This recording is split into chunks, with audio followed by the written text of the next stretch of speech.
So what if the key to fixing the UK's cost of living crisis is buried in the one topic the government really wants to avoid: Brexit?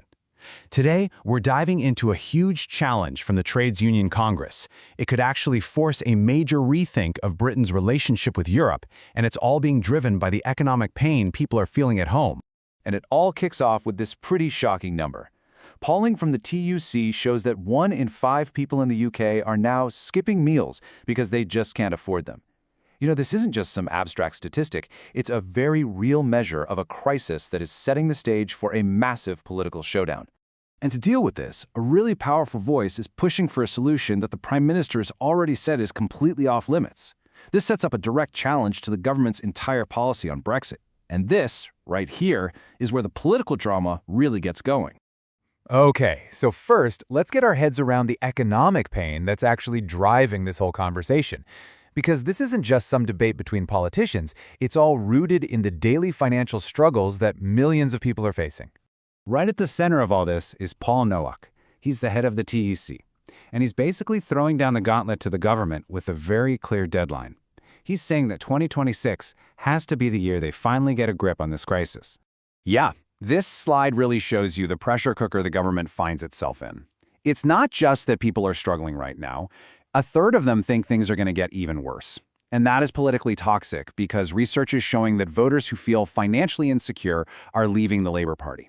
And Nowak, well, he's drawing a straight line, linking those sky-high supermarket prices to what he calls that bad Brexit deal. So, if the problem is that clear, what's this big solution being proposed? This is where we get right to the heart of the TUC's controversial challenge to the government's official policy. Now, before we even get into the idea itself, let's just be clear about who's suggesting it. The TUC isn't just some think tank. It represents over 5 million workers. So when its leader speaks, the government kind of has to listen. That number, right there, represents some serious political muscle. And here it is, plain and simple. Paul Nowak is publicly calling on the Prime Minister to put a customs union with the European Union back on the table. This flies directly in the face of one of the government's key manifesto promises, one of their so-called red lines. Nowak is not messing around here. With this quote, he's basically demanding a total reevaluation of all of the UK's options. He's making the case that when you're in a national crisis, no potential solution, no matter how politically tricky, should be off the table. Okay, so customs union. It's a term that gets thrown around all the time, right? But what does it actually mean? Let's hit pause on the political drama for just a second and break down what it is, because the details are absolutely crucial to understanding this whole debate. At its heart, it's actually pretty simple. Just imagine a club of countries. Now, inside that club, goods can move between all the members totally freely, with no extra taxes or tariffs. That makes trade a whole lot smoother and cheaper. But, and this is the key part, for any goods coming from outside the club, every single member has to apply the exact same set of tariffs. And here's the fundamental trade-off. The big benefit is you get that frictionless trade with your biggest partner, the EU. That means less paperwork, lower costs. But the major downside, you lose the freedom to go out and strike your own trade deals with countries like the US or India because you're locked into the EU's common tariff policy. It's a choice, really, between deep integration with Europe and having a totally independent global trade policy. All right, so now that we've got the what, let's get back to the who and the why, because this isn't just about economics, it's deeply political, with all these entrenched positions and party-defining red lines. Nowak really grounds his argument in the real world here. He talks about visiting workplaces in key sectors like aerospace and steel, and for them, seamless trade with Europe isn't just a nice-to-have, it's essential for their survival and for any chance of growth. This is the absolute core of the pro-customs union argument.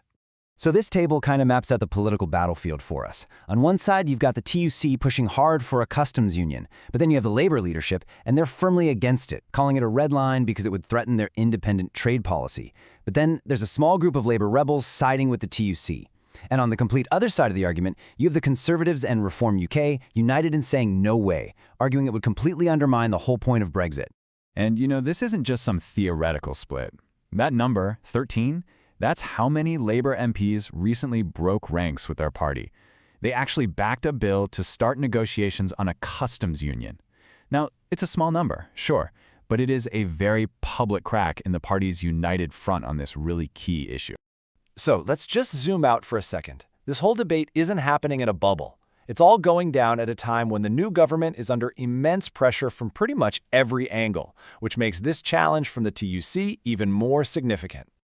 I mean, the warning lights are flashing. The government is trailing the right-wing Reform UK party in some opinion polls. There's this widespread feeling among voters that the change they were promised just hasn't shown up.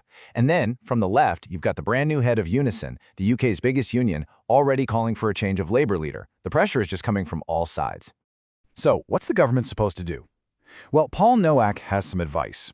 He basically argues that trying to out-reform reform on their own turf on issues like immigration is a losing game.